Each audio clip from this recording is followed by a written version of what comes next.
اعوذ باللہ من الشیطان الرجیم بسم اللہ الرحمن الرحیم۔ عزیزان من، آج جون 1984 کی پہلی تاریخ ہے اور درس قرآن کریم کا آغاز سورہ النبا 78 کی آیت 23 سے ہوگا۔ بیان چلا آ رہا تھا حق اور باطل کی اس کشمکش کے بعد جہنم کی زندگی کا،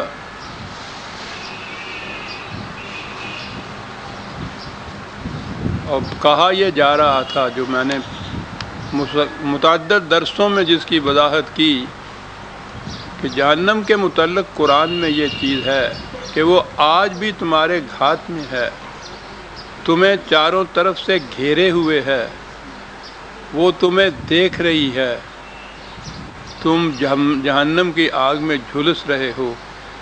اتنا ہی ہے کہ ایک وقت پر وہ بارز ہو کر سامنے آ جائے گی، تم بھی دیکھ لو گے، وہ تو آج بھی دیکھ رہی ہے، اور اس عذاب کے اندر تم مبتلا ہو۔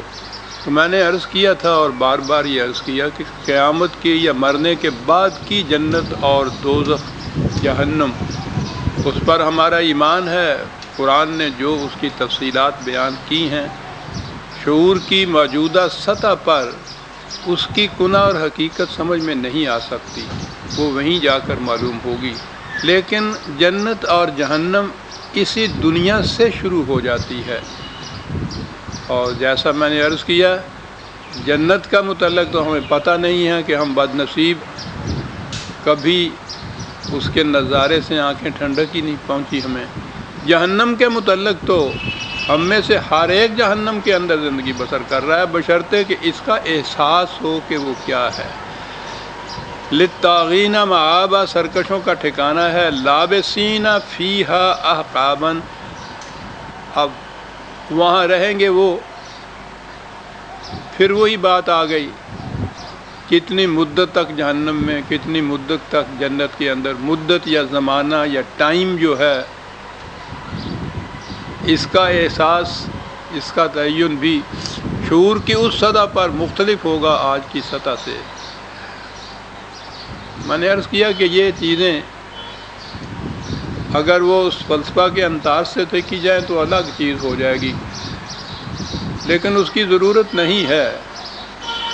مرنے کے بعد کی جنت، جہنم، قیامت، حشر، نشر، میزان وغیرہ کا میں نے عرض کیا ہے کہ تمثیلی بیان قرآن نے کیا ہے، تمثیلاً بیان کیا ہے، اس کی کنہ حقیقت کا پتہ نہیں ہے۔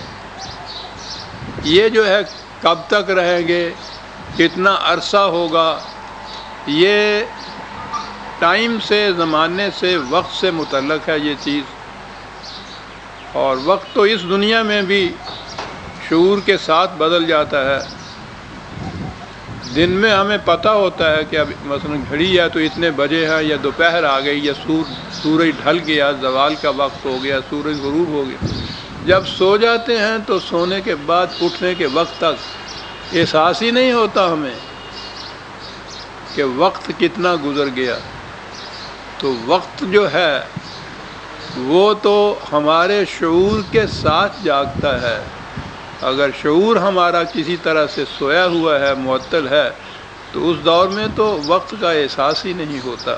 میں نے یوں ہی ایک مثال دی ہے، ورنہ یہ تو مسئلہ بہت طول طویل اور عمیق ہے، اس بحث میں پڑھنے کی ہمیں ضرورت ہی نہیں۔ قرآن نے جو یہاں کہا ہے کہ وہ وہاں رہیں گے، احقابا، احقاب عربی زبان کے اندر ایسی مدت کو کہتے ہیں جو معین نہ ہو، متعین نہ ہو، ڈٹرمنڈ نہ ہو وہ۔ اور ویسے خالدین فیہا ابدا تو قرآن میں بار بار آیا ہوا ہے، جنت کے لیے بھی، جہنم کے لیے بھی، بلکہ ایک جگہ تو یہ ابدا کی بجائے اور الفاظ بھی آئے ہیں، وہ بھی عجیب و غریب ہیں۔ 11/107 جہنم کے متعلق بھی اور جنت کے متعلق بھی ہے۔ خالدین فیہا ما دامت السماوات والارض، وہ جب تک ارض و سما باقی رہے گی وہ بھی باقی رہے گی۔ اس کے بعد ہے الا ما شاء ربک، یہ مشیت اللہ کی مشیت پر یہ موقوف ہے۔ اب یہ چیز کہ ما دامت السماوات والارض، یہ بھی عجیب حقیقت سامنے لے آ رہی ہے ہمارے ہاں کہ یہ اس وقت تک رہے گی۔ بہرحال جیسا میں نے عرض کیا ہے، ان بحثوں میں پڑھنے کی ضرورت نہیں ہے،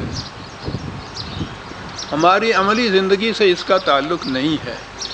یہ کچھ حقیقتیں ہیں، ہو سکتا ہے کہ اسی صفحہ عرض پر انسانی علم کی سطح اور بلند ہوتی چلی جائے تو اس کے بعد یہ حقائق بھی سمجھ میں آ جائیں کہ قرآن کیا کہہ رہا ہے، اور مرنے کے بعد کی زندگی میں تو یہ حقائق بے نقاب ہو کر سامنے آ جائیں گے۔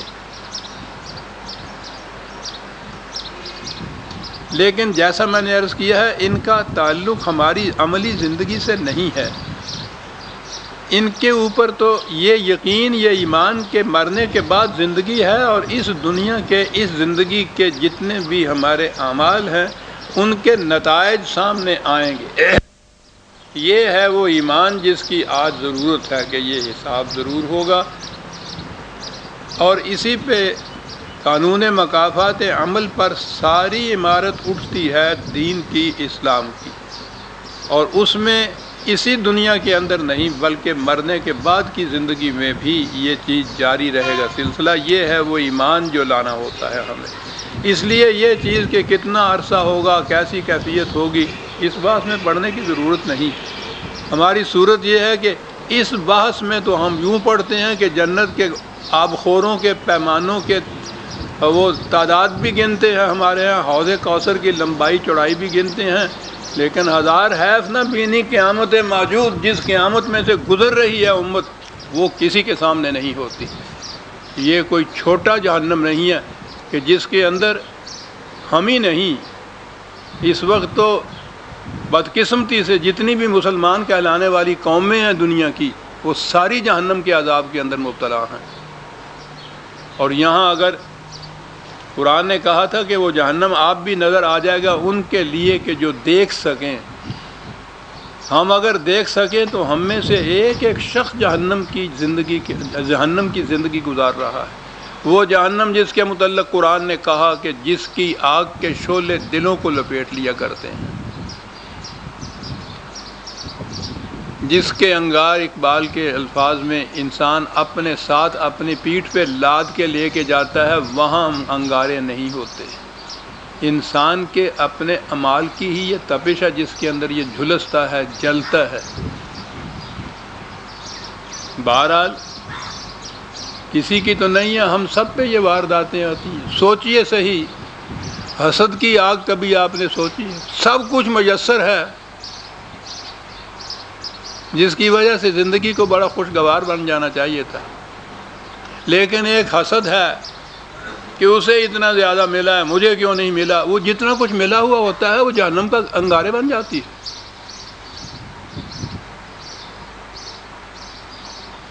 یہی ہمیں پتہ چل جاتا ہے کہ اس کی آگ کیسے دلوں کو لپیٹتی ہے،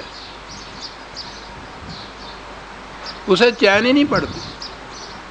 ایک حسد میں نے عرض کیا ہے، سازشیں مختلف قسم کی ایک دوسرے کے خلاف، وسوسہ اندازیاں قرآن جو کہتا ہے، اور حسد تو میں نے اس لیے کہا ہے کہ یہ اتنی بڑی آگ ہے کہ قرآن کریم کی آخری صورتیں، اس کے بعد قرآن ختم ہو جاتا ہے۔ اس اعتبار سے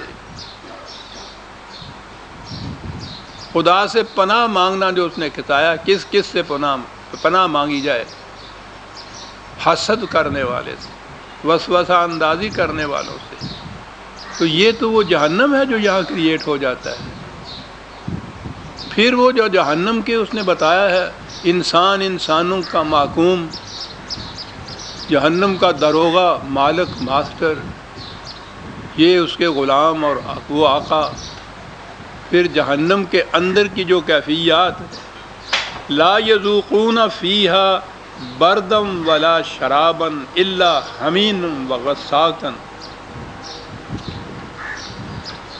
یہ تمثیلی طور پر ہی صحیح جو قرآن نے بتایا ہے، اگر اسے ہم دیکھیں کہ ہم جس جہنم میں اس وقت مبتلا ہیں کس طرح اس پر یہ چیزیں منطبق ہوتی ہیں، تو سمجھ میں آ جائے گا کہ واقعی ہمارے دلوں میں جہنم